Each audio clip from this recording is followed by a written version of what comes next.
ESPN has just laid off somewhere around 100 of their workers, including on-air personalities. Some people who had been working there had been on the air at ESPN for multiple years at this point, and their president briefly discussed the firings on their website, saying in part, "A necessary component of managing change involves constantly evaluating how we best utilize all of our resources.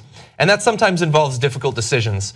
Our content strategy, primarily illustrated in recent months by melding distinct personality-driven SportsCenter TV editions and digital-only efforts with our biggest sub-brand, still needs to go further, faster, and as always, must be efficient and nimble." So goodbye 100 people, some of whom are fired effective immediately. Like you're gone today. There was no warning, at least based on their social media activity. Now this is 100 people fired today. That's on top of 300 people who were fired 2 years ago. Yeah. Now you're going to be shocked to find out that I'm going to take this opportunity to say, told you. So let me explain it as it relates to ESPN and then as it relates to the TV industry. Oh, I like that. Already, we're out there. So, because it is relevant to the entire media industry. First of all, when they let go of Bill Simmons and Keith Olbermann, and Bill Simmons I like a lot, Keith Olbermann was good for America. Personally, I don't get along with. Okay, so I'm telling you that so you know I'm not biased, okay?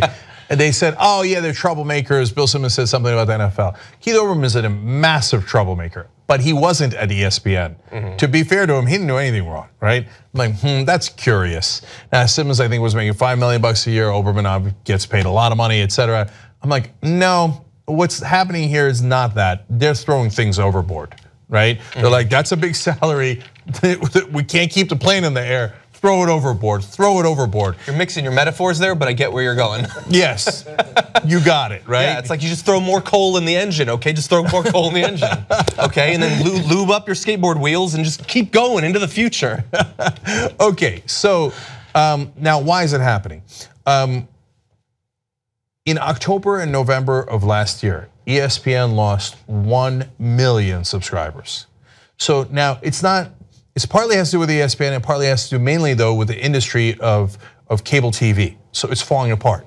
So people are leaving cable at record numbers. Now, that's a big told you that I've been saying for a long, long time. That's the whole premise of the Young Turks is that that's going to happen business-wise, right? And when I said, oh, cable's going to fall apart and they're going to lose all these subscribers, oh, check out to declare, it's television. Now, of course, television is always going to be king, losing subscribers at a point where it would affect our business model. Ridiculous, right? They lost 1 million subscribers in 2 months. In 2 months. So, okay, so what does that mean? ESPN, according to reports, gets about $7 per subscriber per month. That means they lost $7 million a month in just that 2-month period. So over the course of a year, that's $84 million gone. So what do they have to do? They have to take $84 million in salaries and throw it overboard, okay? And then get a load of this. In the last 5 years, ESPN has lost 12 million subscribers. You know how much money that is? If you take the $7 per month, multiply it out, that's over $1 billion a year. So now if your cost structure was built upon, hey, I'm gonna have X number of billions of dollars, and then you just take 1 billion off, oh no! Okay, there goes your profits, and then you still haven't made it, and so then you start going, okay, what, right? And start throwing everything overboard. So all these guys that you like, that you've known for a long time on ESPN, gone, and guys, more of them. There's so many I could name, but I won't. Doesn't know anything about sports. No, John, they kept their volleyball staff, don't worry. Okay, I don't know that they have one. Anyways, so this will not stop at ESPN, and it will not stop at any of the stations. So again, people, for example, cable news, obviously something that is closer to our industry. I mean, MSNBC, I mean, they'll be around forever. They're MSNBC, they're part of Comcast. It's the largest media company in the world. Na na na na na na. You're saying, oh, Cenk, you don't know, that's ridiculous. They seem like they're in perfectly good shape. They're getting good ratings. Trump's driving up their ratings. Ridiculous. I'll see you in a couple years, okay? When you take the whole company and go, wasik derlan, and throw it overboard.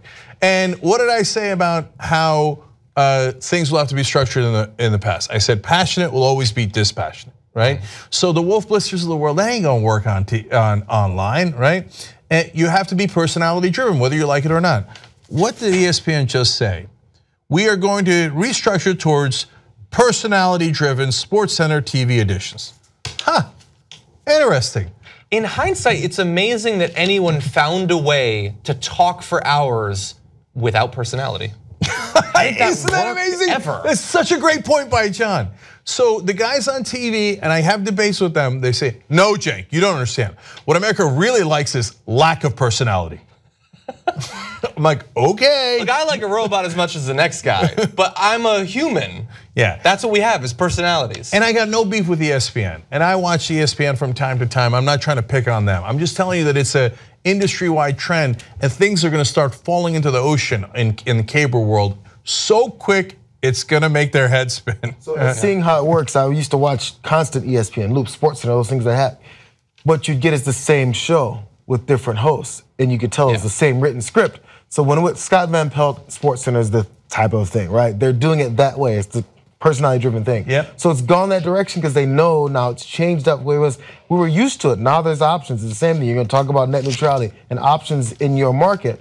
Once you have an option to see something a different way, it thins out how many people have to watch it. I watched the same SportsCenter 5 times straight because that's all that was there. Yeah, back in the day. With it. Now, cable news is a lot like that too. Yeah, now I'm gonna sit through 12 minutes of hockey highlights to get to the highlights I like. Yeah, I don't think so. The only thing they have left is like, they have the N.B.A. contract or, they get exclusive rights to live games. That's kind of what's left. And they spent tons on the N.F.L. or on the N.B.A. rights, which who says, I can't wait to watch N.B.A. on ESPN. During the regular season when they're not trying. I've never said that. Okay, so and finally, that's exactly right. And when you take that in the cable news world, and you have these they're not news anchors, they're news actors, right? They don't have personality. They're told to, if they have personality, it is beat out of them by the system. Read the prompter.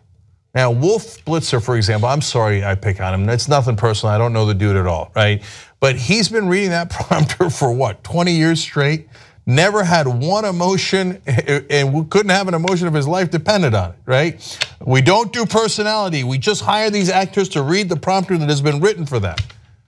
Na na na na na na na na na.